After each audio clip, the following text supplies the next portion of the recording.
এই যে আমাদের ঘোর কলিযুগ বাবা, না এই কলিযুগটা কেমন হবে? রাম ভক্ত তুলসীদাসজি তিনি আগে থেকেই বর্ণন করে রেখেছেন এই কলিযুগ সম্পর্কে, যে কলিযুগে মানুষের চরিত্রটা কেমন হবে। কি বললেন? সচ্চা কহে তোমারে লঠা, झूठा जगत भूलाए, गोरास गली गली फिरी सुरा बैठा लो बेटा, गाभी को तो है कुत्ता को पले बाछुरी रह जाए भूखा, सम्मान के अच्छा खिलाए लेकिन तेरा बाप रह जाए, चोर को छोड़े साधु को बंधे पथिक को लगाए फांसी, हाय रे कलियुग तेरे तमाशा देख के दुख लगे और हासि। কথাটা কি বললেন মা? কত সুন্দর কথা বলছে যে সচ্চা কাহে তোমারে লাঠা, মানে এই কলিযুগে যে সত্য কথা বলবে, যে সত্যের পথে চলবে, তাকে কিন্তু পদে পদে লাঠির আঘাত সইতে হবে। কি মা, তাই তো? দেখো, যদি আমরা এই জগতে কেউ সত্য কথা বলি, কেউ যদি সত্যের পথে চলে, ধরো আমার চোখের সামনে যদি কাউকে একটা খুন হতে দেখি, তাহলে তার হয়ে কি আমি কখনো সাক্ষী দেব? দেব না। কেন দেব না? যে পরে তার হয়ে বলতে গেলাম, পরে আমার প্রাণ নিয়ে টানাটানি বেঁধে যাবে, তাই না মা? অতএব সত্যটাকে চোখের সামনে দেখেও আমরা স্বীকার করি না। ঝুটা জগৎ ভুলায়, মানে মিথ্যে কথায় আমাদের এই জগৎটা ভরে আছে। গোরাস গালি গালি ফিরি, গোরাস শব্দের অর্থ হলো গরুর দুধ, অর্থাৎ যে গোয়ালা গরুর দুধটা বিক্রি করে মা, তাকে কিন্তু যোগানির বাড়িতে বাড়িতে যে দুধটা সময় মতো পৌঁছে দিতে হবে। সুরা বাইঠালো বেকার, কিন্তু যে মদ বিক্রি করে তাকে কি লোকের ঘরে ঘরে যে মদটা পৌঁছে দিতে হয় না? হয় না। ও মদের দোকান যদি জঙ্গলের মধ্যেও তৈরি করে রাখে, দেখবেন সেখানে লম্বা লাইন পড়ে যায়। এই যে আজ কাল পরশু দিন কোন তিথি জানা আছে? আমরা সবাই সাধারণত কি বলি? দোল উৎসব, তাই না? কিংবা হোলি। কিন্তু এটার নাম কিন্তু দোল উৎসব নয়, হোলিও নয়। এর আসল নামটা কি জানা আছে? গৌর পূর্ণিমা, আমার মহাপ্রভুর আবির্ভাব তিথি। তা দেখো না, এখানে একটা মজার জিনিস আছে, গৌর পূর্ণিমা। এই যে পূর্ণিমার দিনে আমার মহাপ্রভু আবির্ভূত হয়েছিলেন, তাই তো আমরা সবাই জানি। তাই পূর্ণিমার দিনেই কেন হলো মা? আগে হতে পারতো, পিছিয়েও হতে পারতো, কি তাই তো? এই দিনটাই কেন বেছে নিল? দোল মহোৎসবটাই কেন বেছে নিল? এই দিনেই কেন প্রভু এলে? কারণ আমাদের মতো অচৈতন্য জীবে মহাপ্রভু যখন আবির্ভূত হয়েছিলেন না, তখন আমাদের সমাজে কিন্তু বর্ণ বৈষম্যতা ছিল। ব্রাহ্মণ, ক্ষত্রিয়, বৈশ্য, শূদ্র, এই চারটি স্তরে আমাদের সমাজ ভেদাভেদ ছিল। এই যে এখন আমরা এক আসনে বসে সবাই মিলে একসঙ্গে কীর্তন শুনছি, আমাদের মধ্যে কোনো ভেদাভেদ আছে? যে না, উনি ব্রাহ্মণ, ইনি ক্ষত্রিয়, ইনি বৈশ্য, ইনি শূদ্র, ইনি শূদ্র বলে এর পাশে বসা যাবে না, ইনি ব্রাহ্মণ বলে এর পাশে বসতে পারবো না। এখনকার দিনে আছে এই ভেদাভেদ? নেই। কিন্তু আমার মহাপ্রভুর সময় এটা ছিল না। তখনকার দিনে কোনো ব্রাহ্মণের ছায়া যদি কোনো শূদ্র মারিয়ে যেত মা, ব্রাহ্মণ স্নান করে ঘরে যেত, এমন সমাজ ব্যবস্থা ছিল। সেই অসম সমাজ ব্যবস্থাকে এক সূত্রে বাঁধবার জন্য আমার মহাপ্রভু তিনি আবির্ভূত হয়েছে। সমাজের বর্ণ বৈষম্যতাকে দূরীভূত করবার জন্য আমার চৈতন্য মহাপ্রভুর আবির্ভাব। তা এই যে গৌর পূর্ণিমা, তাই গৌর পূর্ণিমাতে প্রভু কেন এসেছিলেন? না, আমার গোবিন্দ তিনি আবির্ভূত হয়েছিলেন কোন তিথিতে জানা আছে? ভাদ্র মাসের কৃষ্ণ অষ্টমী তিথিতে, তাই তো মায়েরা? আর আমার রাধারানী আবির্ভূত হয়েছিলেন ভাদ্র মাসে শুক্ল অষ্টমী তিথিতে। তাহলে অষ্টমী থেকে অষ্টমী কত হচ্ছে? 8 আর 8 16। আর আমার মহা বুঝে না। আর আমার মহাপ্রভু হলেন রাধা আর গোবিন্দের মিলিত তনু। তাহলে আপনারা তো বলতেই পারেন মা যে তুমি এখানে যে 16টা দিনের কথা বলছো, 16টা দিন তো আমরা পাই না। পূর্ণিমা আসে কত দিনে? 15 দিনে, তাই তো? প্রথমা, দ্বিতীয়া, তৃতীয়া, চতুর্থী, পঞ্চমী, ষষ্ঠী, সপ্তমী, অষ্টমী, নবমী, দশমী, একাদশী, দ্বাদশী, ত্রয়োদশী, চতুর্দশী, পূর্ণিমা, আবার ঘুরে আসবে অমাবস্যা। তাহলে এটা তো একটা 15 দিনের সার্কেল হলো। তাহলে 16 দিন হলো কোথায়? আমার মহাপ্রভু যদি পূর্ণিমা তিথিতে আবির্ভূত হয়, 16 কলায় পরিপূর্ণ সেই পূর্ণিমা তিথিতে যদি মহাপ্রভু এসে থাকে, তাহলে আরেকটা কলা কোথায় গেল? কারণ আকাশের যে চাঁদকে আমরা দেখতে পাই মা, সেটা কিন্তু পরিপূর্ণ চাঁদ নয়, সেটা হলো বাবা 15 কলায় পরিপূর্ণ চাঁদ। আর আরেকটি চন্দ্র কোথায় আছে? কোথায় আছে বলো দেখি, বলো মাইরা। ভোলানাথের মাথায় কি দেখতে পাও? এক ফালি চাঁদ দেখতে পাই না? শিব ঠাকুরের মাথায় আছে আরেক কলা চাঁদ। তাহলে আকাশের চাঁদ হলো 15 কলায় পরিপূর্ণ, আর দেবাদিদেব মহাদেবের মাথায় আছে আরেক কলা। তাহলে 15 আর একে কত হলো? 16। এই হলো 16 কলায় পরিপূর্ণ চাঁদ। আর রাধা গোবিন্দ মিলিত তনু যেহেতু আমার গৌর সুন্দর, তাই গোবিন্দের আবির্ভূত হয়েছিলেন সেই শুক্লা অষ্টমী তিথিতে। আমার রাধারানী আবির্ভূত হয়েছিলেন, আর আমার গোবিন্দ আবির্ভূত হয়েছিলেন সেই ভাদ্র মাসের অষ্টমী তিথিতে। তাই 8 হলো 16, আর এই 16 কলায় পরিপূর্ণ গৌরচন্দ্র আমার উদয় হয়েছিল দোল পূর্ণিমার এই ভাদ্র তিথিতে। তাই গৌর হরিবল হরিবল। এই দোল পূর্ণিমা তিথিতে আমার মহাপ্রভু আবির্ভূত হয়েছে আমাদের মতো কলিহত জীবকে উদ্ধার করবে বলে। তাই আজ বৈষ্ণব মহাজন তিনি পদাবলিতে কলম দিয়ে বলছে, দেখো দেখো আজ পদাবলীর ভাষায় কি বলছে দেখো মা, অসাধনে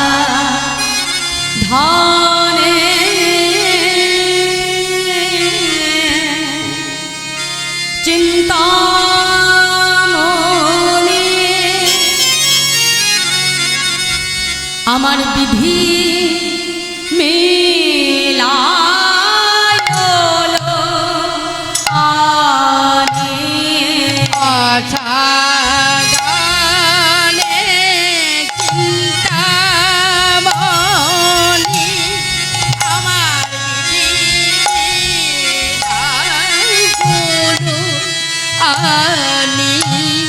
আমার গোড়া বড় দয়ালু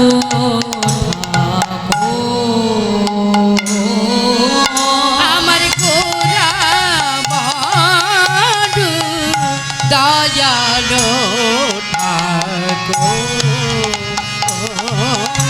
কোন সাধন ভজন লাগিল না রে, কোন সাধন ভজন লাগিল না রে, তারে অসাধনে পাওয়া গেল সাধন ভজন লাগিল না রে, অসাধন হরি হরি পাওয়া গেল কোন সাধন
লাগিল না রে। বলি অসাধনে পাওয়া গেল সাধন ভজন লাগলো না। এই কলিতে ভগবানকে পাওয়ার জন্য কোনো কষ্ট করতে হয় না। অন্য অন্য যুগে ভগবানকে পেতে গেলে কোনো কষ্ট করতে হতো গো ভাই। শাস্ত্রে বলছে কৃতে যদ্ধায়তে বিষ্ণু তেতায় যজ্জত মকই দাপরে পরিচর্যন কলো তদ্ধরি সংকীর্তনা। অর্থাৎ সত্য যুগে ভগবানকে পাওয়ার উপায় ছিল ধ্যান, ত্রেতা যুগে ভগবানকে পাওয়ার উপায় ছিল যাগযজ্ঞ, দাপর যুগে ভগবানকে পাওয়ার উপায় হলো পূজা অর্চন। কিন্তু কলিযুগে আমার মহাপ্রভু দেখলে আমার কলির জীবের এত সময় হবে না যে তারা যাগযজ্ঞ ধ্যান তপস্যা করে ভগবানকে ডাকবে। কি গো বাবা, সময় আছে? বলো, বাড়ির পাশে কীর্তন হয় তাই 3 ঘন্টা বসে শুনবো, সেইটুকু সময় হয় না। কি মা ঠিক বলছি না? কিন্তু বাড়িতে যখন টিভি সিরিয়ালগুলো খুলে বসে থাকি, সন্ধ্যে 6টা থেকে রাত্রির 11টা 12টা বেজে যায়, ওদিকে হুঁশ থাকে না। হ্যাঁ, হরিবাসন এসে আগে দেখতে হবে যে ঘড়িতে কটা বাজলো বাবা, সময় মতো ঘরে যেতে হবে। রাতে রাতে মা ঠিক বলছি তো? বাড়িতে বসে বসে টিভি সিরিয়াল দেখবো, মোবাইল দেখবো, সেইগুলো থেকে সময় নষ্ট করব, কিন্তু বাড়ির পাশে কীর্তন হলে সেখানে যাওয়ার সময় না। ওই কীর্তন শুনে কি হবে? ওর থেকে বাড়িতে বসে টিভি সিরিয়ালগুলো দেখলে লাভ হয়। আসলে মাগো, আগে জীবের চৈতন্য আনতে হবে। ওই যে সংসারে আমরা সুখ খুঁজতে যাই মা, ওখানে কিন্তু প্রকৃত আনন্দ পাওয়া যায় না। সংসারের আনন্দটা কেমন বাবা? ক্ষণিকের আনন্দ, এখন আছে আর একটু মুহূর্তে আর থাকবে না। কিন্তু যদি এই সংসারে তোমাকে কোথাও আনন্দ পেতে হয়, প্রকৃত সুখ যদি তোমাকে পেতে হয়, তাহলে তোমাকে আসতে হবে কোথায়? এই সাধুর বাজারে। এই সাধুর বাজারে এসে তোমাকে সাধু সঙ্গ করতে হবে, হরিনাম শ্রবণ করতে হবে, ভক্ত চরণ ধুলি অঙ্গে মাখতে হবে, তবেই কিন্তু জগতে প্রকৃত আনন্দ খুঁজে পাওয়া যাবে। এই কলিযুগে আমার মহাপ্রভু তার মতো দয়াল আর কোনো যুগে হয় নাই। প্রভু জানতে যে আমি যদি কলির জীবের জন্য মোটা মোটা গ্রন্থ লিখে যাই, তাহলে আমার কথাগুলো ওই গ্রন্থের পাতাতেই থাকবে, কলিজীবের কর্ণমূলে যাবে না। যার জন্য আমার প্রভু আমাদের জন্য কোনো মোটা মোটা গ্রন্থ তিনি রচনা করে যায় না। একটা কথাই বদন থেকে বলেছেন, হরের নাম হরের নাম হরের নামই কেবলা কলম নাস্তে গতি। হরিনাম বিনা কলিজীবের গতি নাই, গতি নাই, গতি নাই। হরিনামই হলো আমাদের জীবের একমাত্র পথ। সেই গোলকের গোপনের প্রেম ধন হরিনাম সংকীর্তন রূপে জীবের দ্বারে দ্বারে আমার মহাপ্রভু প্রকাশ করেন। নদিয়ার রাজপথে দাঁড়িয়ে দাদা নিতাই চাঁদকে সঙ্গে লয়ে আজ নদেবাসীকে ডেকে ডেকে বলছে, নদেবাসী তোমরা সকলে আমার সঙ্গে বলো। কি বলবো প্রভু? তোমরা বলো।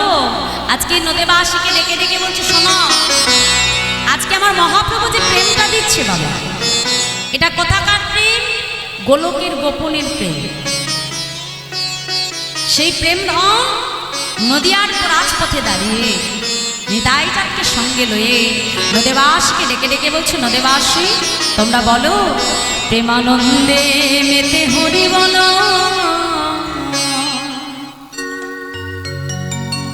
হরি নামের বন্যা যে এলো। প্রেমানন্দে মেতে হরি বলো, হরি নামের বন্যা যে এলো। প্রেমানন্দে মেতে হরি বলো, হরি নামের বন্যা যে এলো। হরি হরি হরি বলো, হরি নামের বন্যা যে এলো।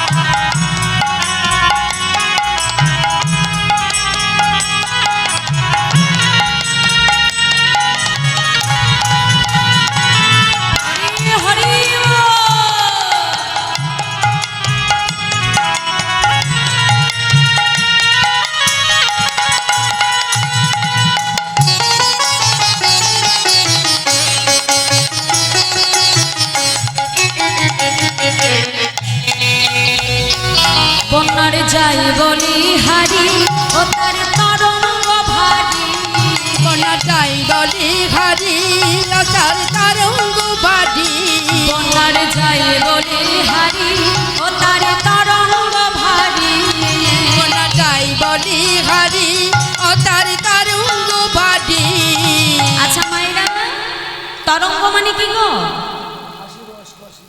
তরঙ্গ মানে কি তরঙ্গ মানে হ্যাঁ তরঙ্গ মানে জল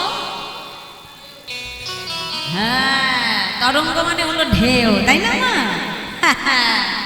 আমাদের নবদ্বীপে তো রোজ বন্যা হয় রোজ ঢেউ ওঠে জানো তো আমাদের নবদ্বীপে রোজ ঢেউ ওঠে কিসের ঢেউ বলো তো কিসের ঢেউ হরিনামের ঢেউ বাহ তাহলে আজকে আমরা কোথায় বসে আছি তোমাদের এই জায়গাটার কি না হ্যাঁ রানী পার্ক তাই তো তাহলে আজকে কি রানী পার্ক আছে রানী পার্ক নেই কি হয়েছে হ্যাঁ হ্যাঁ শাস্ত্রে বলছে যেদিন যেখানে হয় হরিনাম সংকীর্তন সেখানে যদি হয় এমন সুমধুর ভক্ত সমাগম যদি আমাদের সবার হয় এক মন না হয় কবুই আনমন সেই তো নিত্য নবদ্বীপ সেই তো মধুময় শ্রীরাম বৃন্দাবন নিতাই গৌর হরি বল হরি বল তাহলে আজকে যে স্থানটিতে আমরা বসে আছি এটা হলো নববৃন্দাবন নবদ্বীপ ধাম কি তাই তো হ্যাঁ তা আমাদের নবদ্বীপে রোজ যেমন বন্যা হয় তা আজকে কি এই রানী পার্কের নবদ্বীপে বন্যা হবে কি বন্যা হবে বাহ তাহলে বন্যা যদি দিতে হয় একটু অনুধ্বনি করো দেখি বলো নিতাই গৌর হরি বল হরি বল বাবা মায়েরা না হয় অনুধ্বনি দিল আমার বাবারা কি করবে বাবারা বলছে মায়েরা তো অনুধ্বনি দিল আমরা কি করবো হ্যাঁ হ্যাঁ একটু বাহু তুলে জয়ধ্বনি দেখি নিতাই গৌর হরি বাবা তাহলে দেখি একসঙ্গে সবাই মিলে একটু বাহু তোলে হ্যাঁ নবদ্বীপে যেতে হলে একটু কাজ করতে হবে সবাইকে দেখে হাত তোলো আমার সঙ্গে হাত তোলো সবাই মিলে বাহ বেশ একটু করতালি দিয়ে আমার সঙ্গে বলো বন্যারে যাই বলি হারি ও তার তরঙ্গ ভারী বন্যা যাই হরি হরি বলি হারি ও তার তরঙ্গ ভারী বন্যারে যাই বলি হারি ও তার তরঙ্গ ভারী বন্যা যাই বলি হারি ও তার তরঙ্গ ভারী প্রেম তরঙ্গে দিচ্ছে সাঁতার গোলকে হরে হরে তার গলক বিহারি প্রেম তরঙ্গে দিচ্ছে সাঁতার গোলকে আর সেই তরঙ্গে দিচ্ছে তার গলক বিহারি ও তার সঙ্গে দয়াল নিত্যানন্দ মাথালে সাঁতার দিল সঙ্গে দয়াল নিত্যানন্দ পাতালে সাঁতার দিল আর সঙ্গে দয়াল নিত্যানন্দ মাথালে সাঁতার দিল আর সঙ্গে দয়াল ও তার সঙ্গে দয়াল নিত্যানন্দ পাতালে সাঁতার দিল হরি নামের বন্যা যে গেল প্রেমানন্দে মেলে হরি বলো হরি নামের বন্যা যে গেল প্রেমানন্দে মেতে হরি বল হরি নামের বন্যা যে গেল প্রেমানন্দে মেতে হরি বলো হরি নামের বন্যা যে গেল প্রেমানন্দে মেতে হরি বল হরি নামের বন্যা যে গেল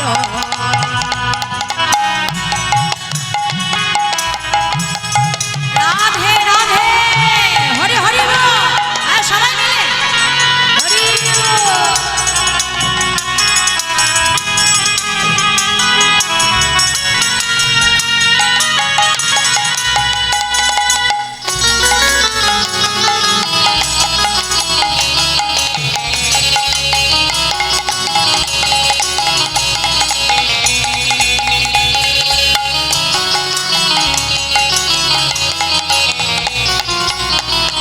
এমন বন্যা দেখি নাই জীব শুকনাতে তলা এমন বন্যা দেখি নাই জীব শুকনাতে তলা এমন বন্যা দেখি নাই জীব শুকনাতে তলা এমন বন্যা দেখি নাই জীব শুকনাতে তলা দাঁড়াও দাঁড়াও, কথাটা একটা কেমন হয়ে গেল না?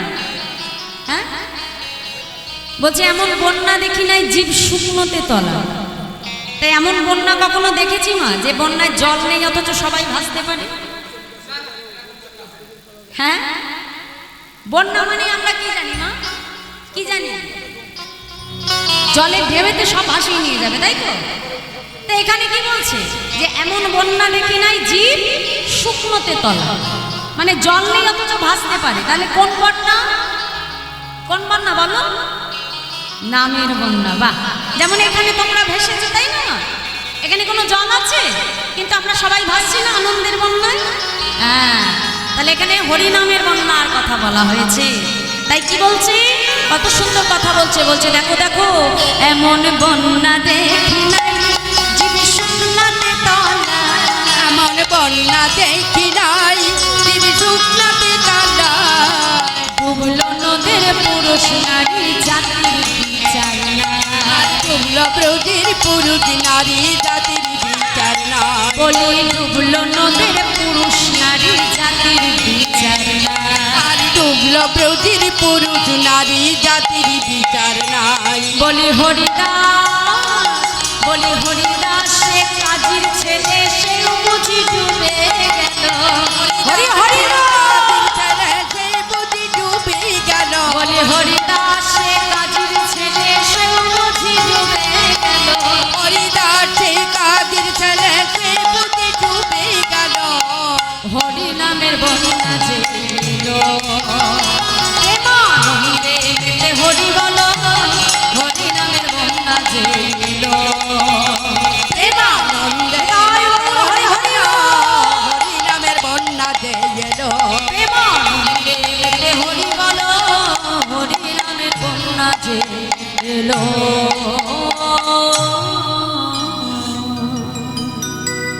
তাই আজ হরিনামের বন্যায় ভাসাবে বলে কলিযুগে অবতীর্ণ হলে আমার করুণার অবতার আমার মহাপ্রভু। আর সঙ্গে কাকে নিলেন? আমার দাদা নিতাই চাঁদ। তাই আজ বৈষ্ণব মহাজন পদাবলিতে কলম দিয়ে বলছে দেখো দেখো কি বলছি? বেদ বিদ্যা দুহ কিছু নাহি জানো তো। বেদ বিদ্যা দুঃখ কিছু নাকি জানো তো। সে যদি গো রঙ্গ করে সে যদি গৌরঙ্গ করিছা সে যদি গো রঙ্গ করে আর সে যদি গৌরঙ্গ করিছা ঠাকুর নয়ন দেখতে ভরে সেই তো সকলে ঠাকুর নয়ন আনন্দে বাণী সেই তো সকলে জানে। সর্বসিদ্ধি সর্বসিদ্ধে করতলে আর সর্বসিদ্ধি করতলে তার কিছুই জানতে লাগে না। তার কিছুই জানতে লাগে না রে। তার কিছুই জানতে লাগে না। কিছুই জানতে লাগে না রে। যে জন্ম চরণ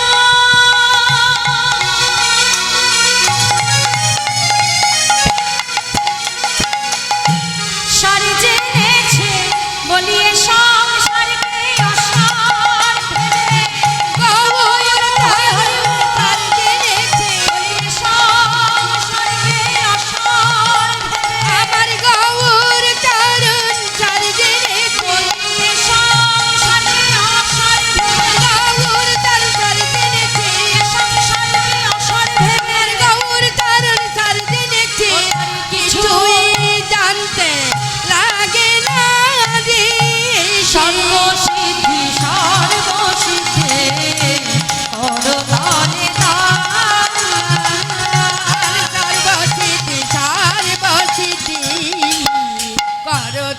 পিতা